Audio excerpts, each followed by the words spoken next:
खबरों के साथ। बिहार में शिक्षा विभाग के अपर मुख्य सचिव के निर्देश पर स्कूलों में इन दिनों मासिक परीक्षाएं चल रही हैं। इसी परीक्षा के दौरान मुंगेर में 9वीं कक्षा के संस्कृत के प्रश्न पत्र में इस्लाम से जुड़े 10 सवाल पूछे गए हैं।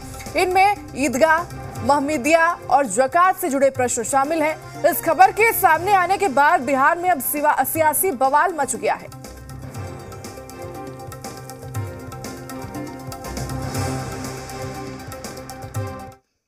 बिहार शिक्षा विभाग अपर मुख्य सचिव के निर्देश पर स्कूलों में मासिक परीक्षाएं चल रही हैं, जिस पर सियासत शुरू हो गई है। दरअसल सरकारी स्कूलों में कक्षा 9 के संस्कृत के पेपर में इस्लाम से जुड़े 10 सवाल पूछे गए हैं। संस्कृत की परीक्षा कल थी और इसमें ईद से पूछा गया था, ईद के बारे में। ईद में क्या क्या पकवान बनते हैं, ईद का क्या महत्व है और इफ्तार कब खोला जाता है, ये सब पूछे गए थे। संस्कृत का पेपर सामने आते ही केंद्रीय मंत्री गिरिराज सिंह ने नीतीश कुमार पर निशाना साधा। गिरिराज सिंह ने सोशल मीडिया हैंडल एक्स पर लिखा कि बिहार में अब संस्कृत का भी इस्लामीकरण कर दिया गया है। वहीं स्कूल प्रबंधन का कहना है कि संस्कृत के पाठ्यक्रम में साल 2009 से ही ईद का चैप्टर है, जिसके बारे में बच्चों को पढ़ाया जाता है। इसका प्रथम संस्करण 2009 में ही जारी हुआ था और अध्याय 10 में जो पेज नंबर 64 में है, ईद के बारे में संस्कृत भाषा में बच्चों को जानकारी दी गई है और सर्वधर्म भाव समभाव का जो भारत का उद्देश्य है, उसी को मद्देनजर रखते हुए SCRT बिहार पटना ने इस चैप्टर को इंक्लूड किया था। मुंगेर में 9वीं क्लास के संस्कृत विषय की परीक्षा में इस्लाम धर्म से जुड़े प्रश्न पूछे जाने की खबर सामने आते ही सियासी बवाल मच गया है। केंद्रीय मंत्री गिरिराज सिंह ने इस पर निशाना साधते हुए सोशल मीडिया हैंडल एक्स पर लिखा कि बिहार में अब संस्कृत का भी इस्लामीकरण कर दिया गया है। आपको बता दें कि संस्कृत के पाठ्यक्रम में 10वें अध्याय में ईद महोत्सव नाम से यहाँ पर निबंध है और इसी को लेकर के 10 सवाल यहाँ पर पूछे गए थे, जिसके बाद से अब बता दें कि अब जब से ये खबर सामने निकल कर आई है, उसके बाद से सियासी बवाल यहाँ पर देखने को मिल रहा है। तो संस्कृत के पेपर में इस्लाम से जुड़े हुए 10 सवाल यहाँ पर पूछे गए हैं। तो 9वीं क्लास की परीक्षा चल रही थी और इस परीक्षा के बता दें कि प्रश्न पत्र में इस्लाम से जुड़े 10 सवाल यहां पर पूछे गए, जिसके बाद से जब ये खबर सामने निकल कर आई, उसके बाद से लगातार अब देखा जा रहा है कि सियासी बवाल यहां पर मचा हुआ है। और इसी को लेकर के आपको बता दें कि केंद्रीय मंत्री गिरिराज सिंह ने सरकार पर निशाना साधते हुए कहा है कि संस्कृत का भी अब बिहार में इस्लामीकरण कर दिया गया है। बड़ी खबर इस वक्त की।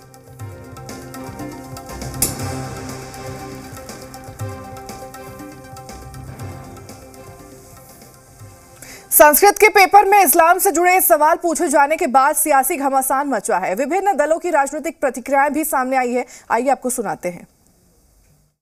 केंद्रीय मंत्री माननीय गिरिराज सिंह जी ने संस्कृत शिक्षा बोर्ड के सवाल पर जो प्रश्न पत्र है उस पर सवाल उठाया है। नाथ संप्रदाय में मोहम्मद बोध पढ़ा जाता है। सतनमो आदेश, गुरु जी को आदेश, ओम गुरु जी, अल्लाह, बिस्मिल्लाह, राम तो रहीम है, ओम तो मोहम्मद है, शीश तो मशीद है। तो इस पर जा करके उनसे पूछिए ना कि यह पढ़ना हिंदू धर्म के अनुकूल है या नहीं है, सनातन धर्म के अनुकूल है या नहीं है। और ये तो गंगा जमुना तहजीब है।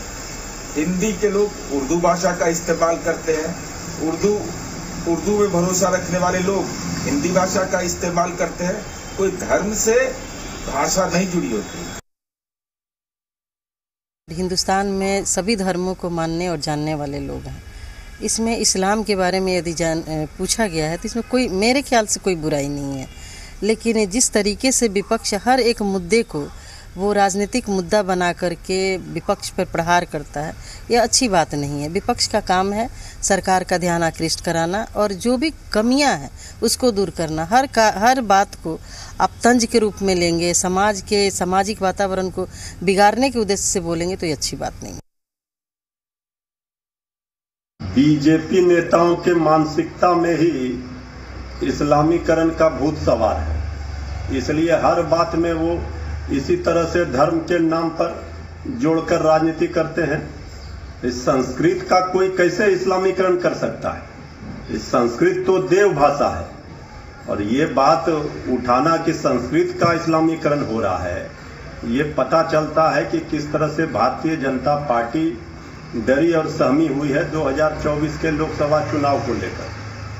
बिहार में नीतीश तेजस्वी की सरकार में सभी धर्मों का, सभी धर्म ग्रंथों का सम्मान होता है। यहाँ कानून और संविधान से ही काम होता है। बिहार में नया प्रयोग है मुस्लिम तुष्टीकरण का।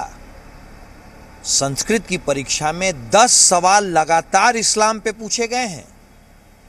दुनिया में कहीं भी इस तरह की गलती नहीं हो सकती है कि जब से लालू प्रसाद यादव बिहार की सरकार में आए हैं और जब से नीतीश कुमार पूरी तरह से निर्भर हो गए हैं लालू प्रसाद यादव पे अपनी कुर्सी बचाने के लिए, तब से बिहार में मुस्लिम तुष्टीकरण और मुस्लिम वोटों के एकीकरण के लिए तरह तरह के प्रयोग किए जा रहे हैं। कौन से राजनीतिक आका हैं जिनके इशारे पे संस्कृत की परीक्षा में इस्लाम पे सवाल पूछा गया? और अब ज्यादा